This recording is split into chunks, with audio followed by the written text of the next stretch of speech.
So I got to tell you this. When I was a kid, I remember seeing Ghostbusters, and you were my favorite character in Ghostbusters. As a little black boy who was into sci-fi, I was freaking out to see you on the screen. But I haven't watched it in decades, right? So I Right, rewatched it this weekend because I was gonna because we're doing this interview.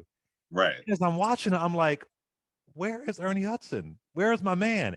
When I was a kid, it was the biggest role to me. Like I don't even remember Yeah, Bill Murray and Dan Aykroyd too much. I remembered you, but when I went back and looked at it, it was a much smaller role than I remembered. And it's so yeah, interesting to me how I thought, it was the biggest role ever because that's what I remembered. And right. I just wonder if you've heard that response from like young black, well, folks who were young back then, how much the character had an impact, but yet it wasn't, at least the first one, you weren't there. You should have been there more. But I thought you were there so much more. But when I went back to it, I was like, oh, this is a lot different than what I remembered. Right. Well, it's funny because, like I said earlier, we bring um, our own thing to a movie or story or whatever, be it a novel or whatever. So we bring and we get back a lot of what we bring to it. And so the Winston character, very frustrating to me as an actor because I didn't understand why he wasn't more involved, and it was very frustrating to try to be there, to try to show up, and to deal with my own sort of you know feelings about why things are happening when you're Wasn't the African character American. cut the day before filming? Like, wasn't he was his character? It was cut down the day before It filming. was cut down. Yeah, they felt the explanation I was given. They felt that they wanted to establish Bill Murray and the other characters before they brought Winston in. I disagree with all that, and I had issues with it for years. But then now, as I've gotten older, and I kind of look at the movie, and I kind of go, you know what, it's the perfect little movie, and those choices, even though I didn't like them, I like to think it would have been better if I was in it more. But the reality is, it's a wonderful movie, and it is what it is. I also felt that in the second movie, I mean, the character is. I open the movie, and then he disappears for half the movie, and now as like I said, as an African American man, uh, you can blame everything on being black. You know what I mean? Right. But I don't know what went into them making those choices. I just know that they didn't make sense to me. But I think, oddly enough, it wasn't just little black kids who said, "Wow, it was so amazing to see somebody representing in a movie." Even white kids would say, I totally related to Winston because he was like you know my dad, or he was like people that I knew, as opposed to being some crazy scientist or whatever. He was kind of the everyman, and so a lot of kids related to Winston, even though, like you said, when you look at the film time, and the studio really made an effort to make sure. Oh, I feel this way. Now, this is just my interpretation. They made sure that the Ghostbusters was established without Winston.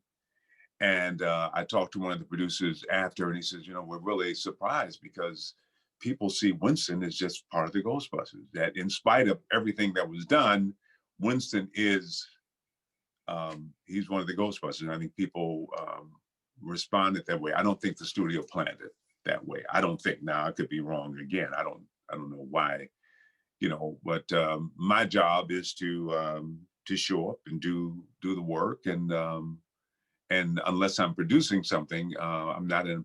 I can argue about it, which I did, but at the end of the day, my job is to tell the story that's in front of me. And now, if something like, as we talked earlier, if something that I'm opposed to, then I also have the option of saying I don't want to do it.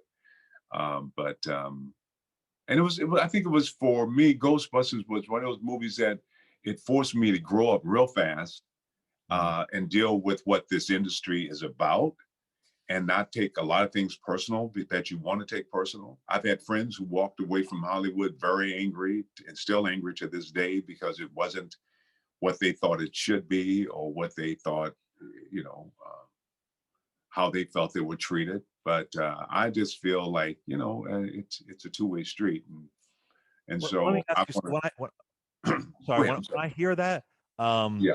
I interpret it as a fan, as somebody who watched it, that okay, they felt like the black character was disposable. Is that a fair interpretation?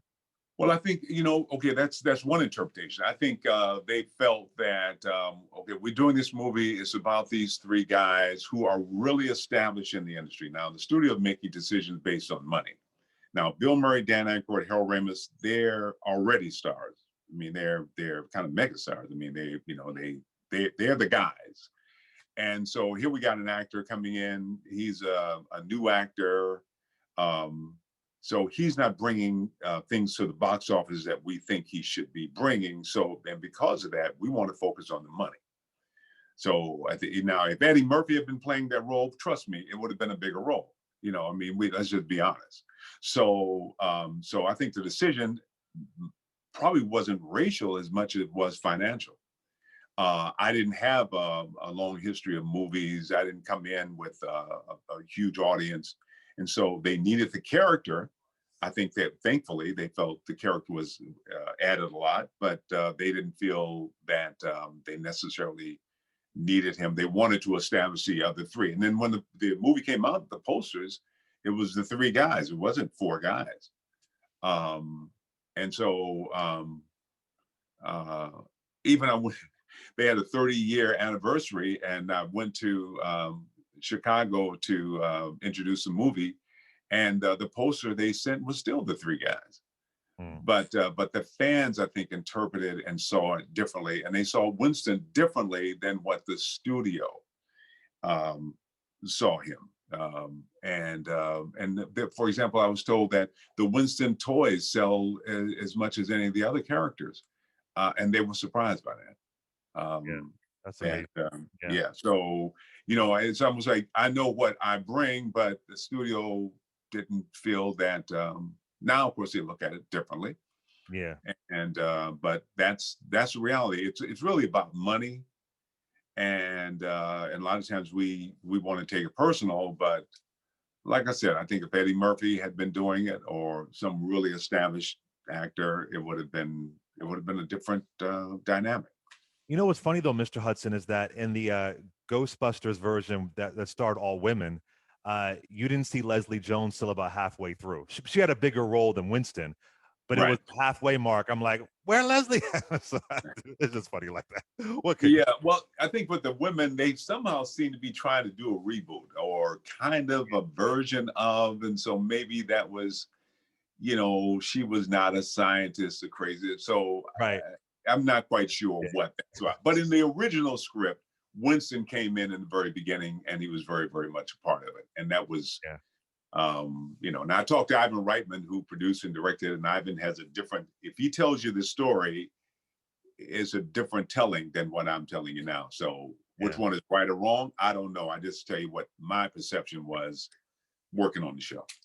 All right, I got to ask you quickly about the Hand That Rocks the Cradle because I watch it like maybe like once a month. Rebecca De Mornay, she annihilated it. One, you said that you didn't think it was going to be a hit. You thought Yeah. nobody would really care. So Right. I want you to talk to that. And I also wanted to know in the scene where she confronts you in the yard and she slaps you, did she Yeah. actually slap you? Because it looked like a real, authentic slap. No, no. She not only did she slap me, she wasn't supposed to slap me. There was no slap in the script. But Rebecca is so intense, and I love her but when she's focused on, I can go to the set and I can just kind of, just kind of be with everybody. Hey, what's up? And then we get ready to do it, and they say action. I go into my character. I go into the work. But some people come. Rebecca's focused when she comes to the set. She comes to play. She's ready, and I know she's always kind of digging and creating. So when we did that scene, I could just see in her eyes something was coming. I didn't know what it was, and so the slap came out of nowhere. She was so into it, and and it was okay, because the character I played would have been just thrown off by. So I was able to play off that, but that was not written, and that was not. When it was all over, she said, "Ernie, was that okay?" I'm like, "Well, I guess it had to be because it's on camera and you did it." So but I love her, and I appreciate her desire to reach for something better. So, but no, that wasn't written at all. When I saw that in the theater, I saw it with the in Philly. I'm from Philly with a predominantly black audience, and they were Yeah. screaming at the screen, "Kill that bee! Kill her! Kill her!" It was so much fun. It was just, get Well, him. the hard part of getting that role was the studios did not or were hesitant to cast me because they didn't believe a guy my size would allow this little woman to do that. But I had to explain this is a guy who's mentally, he doesn't see the world from the perspective that you do. So his choices are different. You know what I mean? Solomon was the kind of guy, if something happened, he'd be more worried about you. If somebody did something to him, he'd be more concerned about, are you okay, than about himself. There's an innocence there that I don't have, me personally. But Solomon was that guy, and it took a while because they thought, you know, first they were hesitant to cast a black actor in the part. It wasn't written for a black actor; it was written for a small Irish guy. That's what the script called for. And they didn't want to see him. If we put a black guy in there, are we making a negative statement about black people and black men? And so I had to kind of say, no, I can do this role. This is who this guy is. But it took some doing to get them to finally give me the role. Well, it's a classic, and you didn't think it would be a hit. You didn't think anybody would watch it. No, I thought it was some little thing, and it just didn't. Yeah, but when I saw it, then sometimes you do a movie and you don't know what you're doing. I mean, what is going to be until you see it come together in the theater, and then you kind of go, "Oh, that's what that's about." It's the making of the movie, and then it's the what it all comes together.